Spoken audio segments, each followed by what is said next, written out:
All around us are things made of wood. But ever wondered where it actually comes from?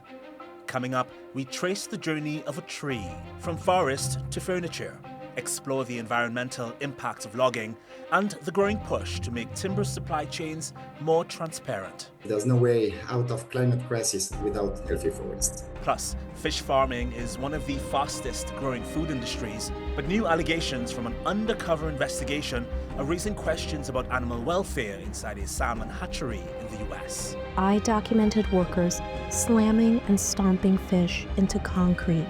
What do you say to people, though, who argue fish are simply food and would rather not know how it's grown and produced? And after spending years in the open sea, a salmon begins one of the most remarkable journeys in nature.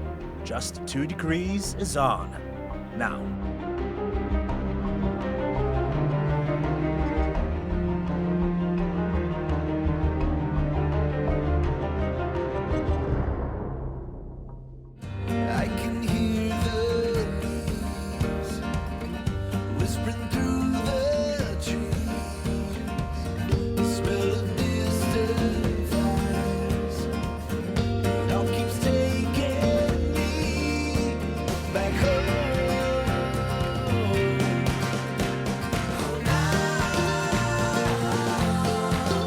Take a look around your home.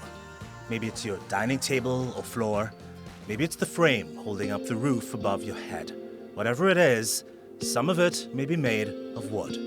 I'm in Belgrade, a forest in northern Istanbul. I'm surrounded by many beech and oak trees, both of which are used to make commercial hardwood. Now, these are all protected because of their role in the city's water production and natural biodiversity. But many of us rarely ask where our wood comes from. And I don't mean the builder or the furniture store, I mean before that. Way before that. Now, if you're wondering just how much wood the world uses, the answer is, well, a lot. Every year we remove roughly 4 billion cubic meters of wood from forests worldwide. About half of it is used as fuel, the rest becomes the timber, paper, packaging, and products we use every day. And demand isn't slowing down. Back in 2024, the world harvested nearly 2 billion cubic meters of industrial roundwood. That's material for construction and processing rather than fuel. So today, let's follow just one tree. Long before anybody cuts it down, there is supposed to be a plan. In forests like Sweden and Finland, forest inventories can be incredibly detailed, with landowners often knowing not just how many trees they have, but also their age, species, and growth rates. The idea is straightforward. If you're going to take wood from a forest, you need to make sure the forest can continue, well, being a forest. This living system, after all, supports a myriad of life. The soil beneath your feet might contain thousands of species of fungi and microorganisms. Birds nest in the canopy, insects pollinate plants, roots hold soil together and help regulate water, and the trees themselves are doing something enormously important: storing carbon. In fact, trees store hundreds of billions of tons of carbon globally, making them one of our biggest natural climate allies. So when a tree is selected for harvest, what happens next is just as important as whether it can simply be cut down. Today, many logging operations use huge harvesting machines, which can grab a tree, cut it down, remove the branches, and slice it into logs in a matter of minutes. It's an incredible feat of engineering and in many ways safer and more efficient than traditional logging. But there is a trade-off. A large international meta-analysis found that repeated machine traffic can increase forest soil density by nearly 9% and reduce the soil's ability to absorb water by more than 40%. And researchers found that the biggest damage often occurs when machines pass through the same area more than 20 times. Some of those soil impacts can still be measurable years later. Di mana banyak perambah, di mana banyak orang mengambil itu bahan kayu illegal logging, dia motong kayu suka hati dia. Now that doesn't mean logging is automatically destructive. Far from it. Canada, for example, has a system that combines large-scale timber production with forest management rules designed to limit environmental damage. The harvest routes can be planned in advance. Machines can avoid sensitive areas, and buffer zones can be left around rivers and streams. The goal is to take the tree while leaving the ecosystem functioning. And once a tree is on the ground, it's loaded onto a truck and begins the next stage of its journey, to the sawmill. The bark is removed and the trunk is scanned. Then massive saws slice it into boards and planks, with very little going to waste. استخدامات الوود بيلت ليه أكتر من استخدامات طبعا على رأسهم إن هو طاقة بديلة يستخدم في التدفئة بالنسبة كتدفئة سواء منزلي أو صناعي. صناعي مثلا بيخش في أفران العيش وأفران البيتزا. طبعا موفر جدا في الطاقة. Wood chips might also become paper, sawdust could become particle board, even bark can be used as fuel or landscaping material. Then the wood heads off again, maybe to a furniture factory, a paper mill, construction company, and increasingly maybe to a high-rise building. That last one surprises a lot of people. For decades, the default materials for large buildings have been steel and concrete. But architects have increasingly experimented with engineered timber. Why? Well, buildings and construction account for roughly a third of global energy-related carbon emissions. So architects are looking for ways to reduce that footprint. Trees pull carbon dioxide out of the atmosphere while they grow. And when wood is used in long-lasting products, some of that carbon remains locked away. It's one reason timber is often described as a climate-friendly building material. But a wooden beam supporting a house for 50 years is very different from a disposable paper cup that's used for 5 minutes. The climate impact depends on what the wood becomes, and it depends too on what happened back in the forest. Was the tree harvested illegally? Was the forest allowed to regenerate? Was the biodiversity protected? Or was a complex natural ecosystem replaced by a single species plantation? The forest is the lung of our planet. And what we are particularly interested in is to get information on the flow of the carbon cycle flow. So what we want to measure is how much of the fossil fuel that is burned and produces CO2, how much of that goes into the forests and stays there and is captured. For example, Brazil is one of the world's largest producers of forest products. But it's also faced international scrutiny over illegal logging and forest loss in parts of the Amazon. Meanwhile, countries like Finland and Sweden harvest large volumes of timber each year while maintaining extensive systems of forest monitoring and replanting. Well, that's why experts are increasingly talking about traceability. Can we actually follow a piece of wood back to the forest it came from? Can we verify the permits? Can we confirm it was harvested responsibly? Because by the time wood reaches your home, it's easy to forget it was once a living tree. Europe's construction sector, for one, is under growing pressure as new climate, traceability and sustainability rules begin reshaping how building materials are sourced and financed. The Carrefour International du Bois trade show was held in France in early June and brought together wood exhibitors and manufacturers from 40 countries. But was all the wood sold there sustainably sourced? I reached out to the Forest Stewardship Council, who attended the event. There's a push to use wood strategically alongside other materials to lower carbon footprints. Can wood really be, though, a climate solution if we can't prove where it came from? Exactly. So yes, there is clearly a push for the use of more wood for construction. You may know that 40% of the carbon footprint worldwide comes from buildings, from construction.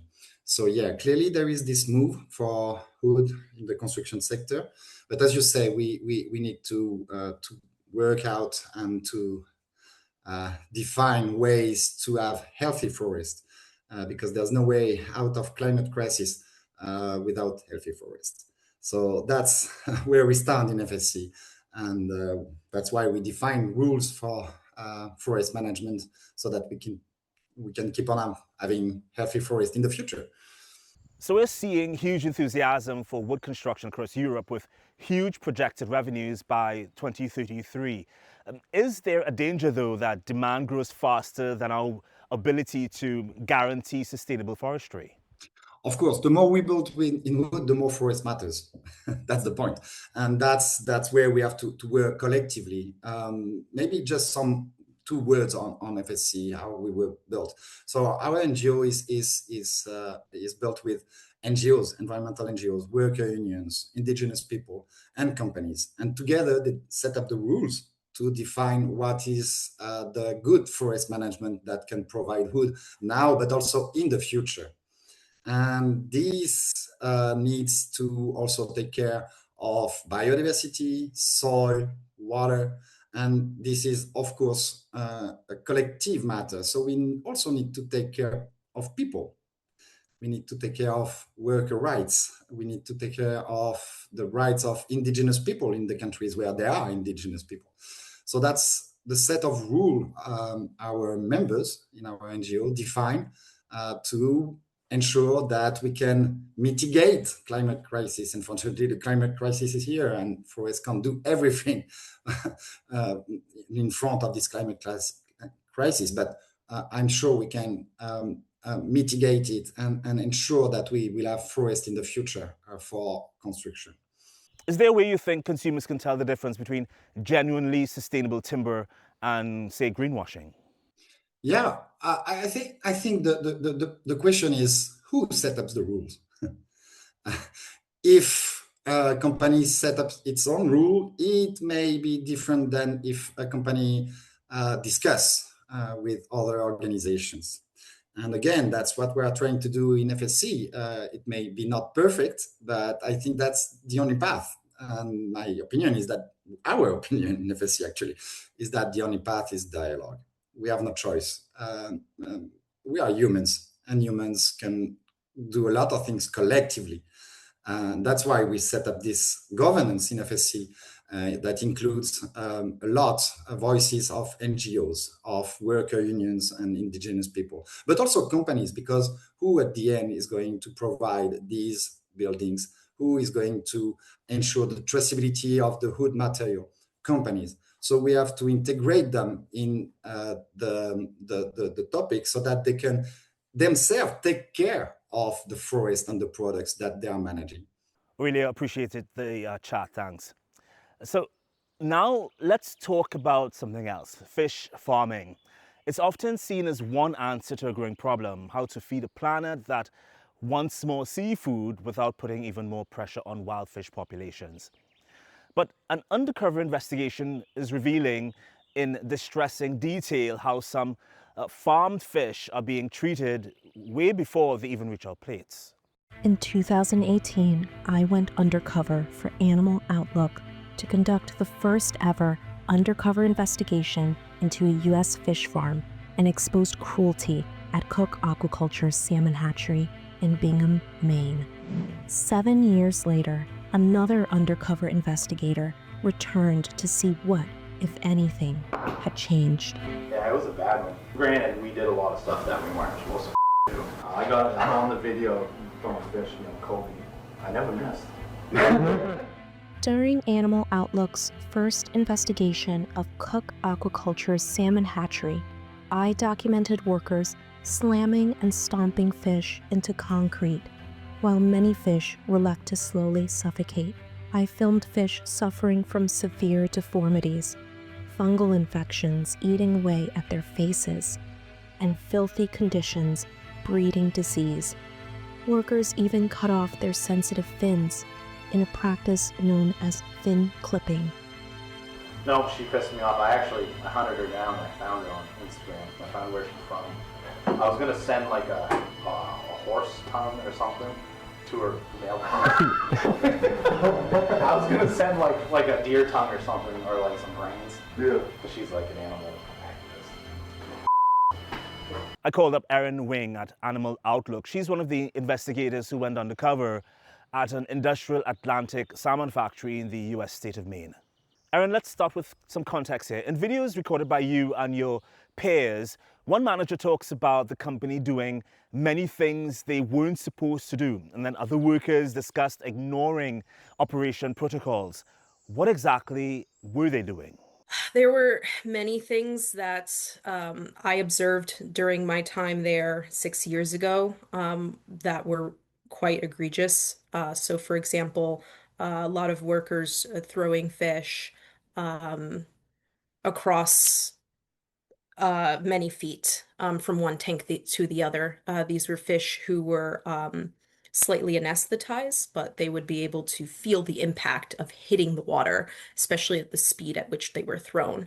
Not only that, they weren't just thrown into tanks. I also documented during my initial investigation there, during my time there at the facility, the hatchery manager tossing fish, live fish up into the air above his shoulder and allowing the fish to hit the concrete ground beneath us.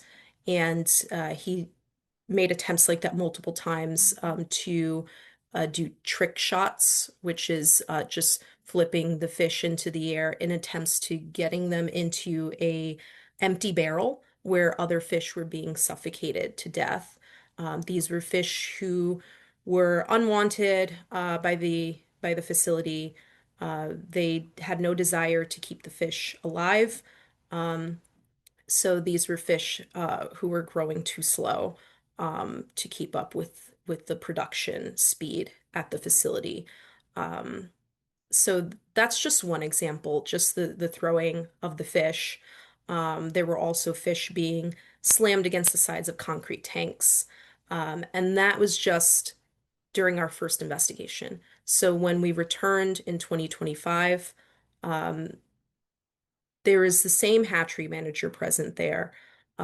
We observed a lot of pretty egregious issues in terms of the handling of the fish. So, for example, fish being hit with metal bars while they were still alive and being beaten to death by workers. And